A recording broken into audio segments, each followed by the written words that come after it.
पक्षी चहचहाते हुए अपने अपने नीड की ओर जा रहे थे। गांव की कुछ स्त्रियां पानी लेने के लिए घड़े लेकर कुएं की ओर चल पड़ी। पानी भरकर कुछ स्त्रियां तो अपने घरों को लौट गई, परंतु उनमें से 4 कुएं की पक्की जगत पर बैठकर आपस में इधर उधर की बातें करने लगी। बातचीत करते करते बात बेटों पर जा पहुंची। उनमें से एक की उम्र सबसे बड़ी लग रही थी। भगवान सबको मेरे बेटे जैसा बेटा दे।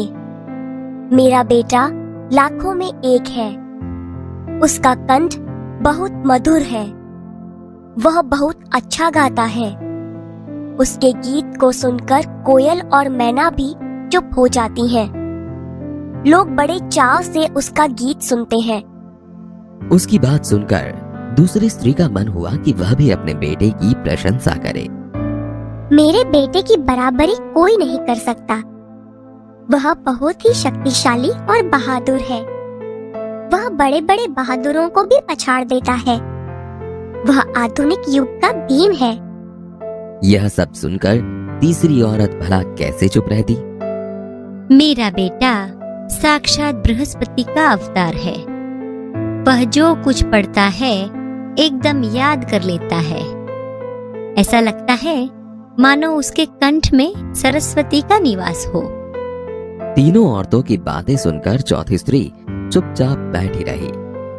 उसने अपने बेटे के बारे में कुछ न कहा। पहली ने उसे टोका।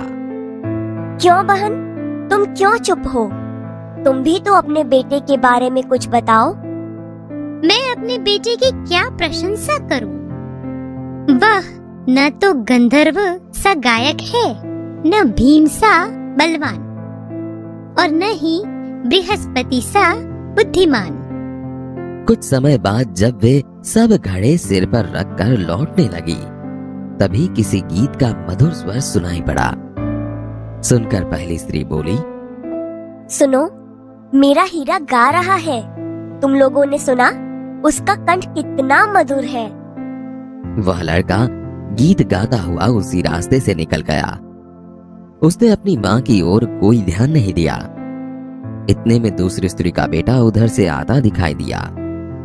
दूसरी स्त्री उसे देखकर गर्व से बोली, देखो, वह मेरा लाडला बेटा आ रहा है। शक्ति और सामर्थ्य में इसकी बराबरी कौन कर सकता है? वह यह कह रही थी कि उसका बेटा भी उसकी ओर ध्यान दिए बिना ही निकल गया। वे कुछ आगे बढ़ी तो एकाएक तीसरी स्त्री का बेटा उधर से संस्कृत के श्लोकों का पाठ करता हुआ निकला। उसके उच्चारण से ऐसा लग रहा था मानो उसके कंठ में साक्षात सरस्वती विराजमान हो। देखो, यही है मेरी गोद का हीरा। इसे कौन बृहस्पति का अवतार नहीं कहेगा। परंतु उसका बेटा भी माँ की ओर देखे बिना आगे बढ़ गया। वह अभी थोड़ी ही दूर गया था कि चौथी स्त्री का बेटा भी अचानक उधर से आ निकला। वह देखने में बहुत ही सीधा साधा और सरल प्रकृति का लग रहा था। उसे देखकर चौथी स्त्री ने कहा, बहन, यही मेरा लाल है। चौथी स्त्री उसके बारे में बता ही रही थी कि उसका बेटा पास आ पहुंचा। अपनी माँ को देखकर वह रुक गया और बोला, माँ, लाओ मैं तुम्हारा घड़ा पहुंचा दूं। मना करने पर भी उसने माँ के सिर से पानी भरा घड़ा उतारकर अपने सिर पर रखा और घर की ओर चल पड़ा।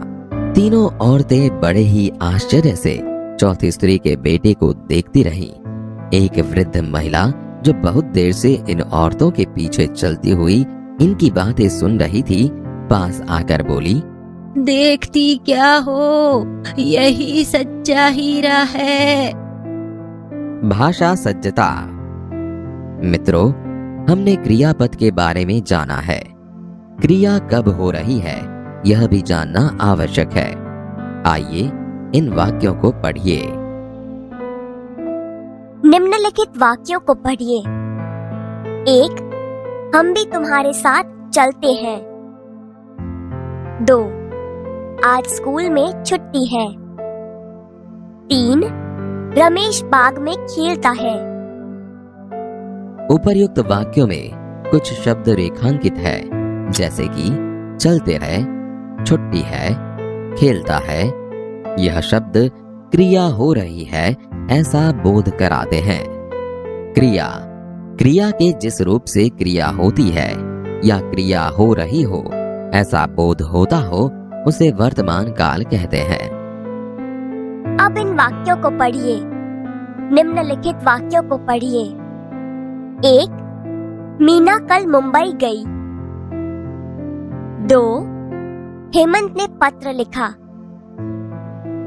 3. माँ ने दिया जलाया। 4. गीता ने पानी पिया। इन वाक्यों में रेखांकित शब्द ध्यान से देखिए। गई, लिखा, जलाया, पिया क्रिया पूरी होने का बोध कराते हैं। क्रिया के जिस रूप से क्रिया हो गई है ऐसा बोध होता हो उसे भूतकाल कहते हैं। बाल दोस्तों, अब इन वाक्यों को ध्यान से पढ़िएगा। निम्नलिखित वाक्यों को पढ़िए। 1. अब्दुल कल आएगा। 2. लड़के शाम को खेलेंगे। 3. मीना गुड़िया खरीदेगी। 4. डाकिया डाक लाएगा। यहाँ आप समझ सकते हैं कि आएगा, खेलेंगे, खरीदेगी, लाएगा शब्दों से क्रिया हुई नहीं परंतु होने वाली है ऐसा बोध होता है। क्रिया के जिस रूप से क्रिया होने वाली हो ऐसा बोध होता हो उसे भविष्यकाल कहते हैं। क्रिया के जिस रूप से क्रिया के समय उसकी पूर्णता या अपूर्णता का बोध होता हो उसे काल कहते हैं। काल के प्रमुख 3 भेद हैं। 1. वर्तमान काल। 2. भूतकाल। 3. भविष्य काल।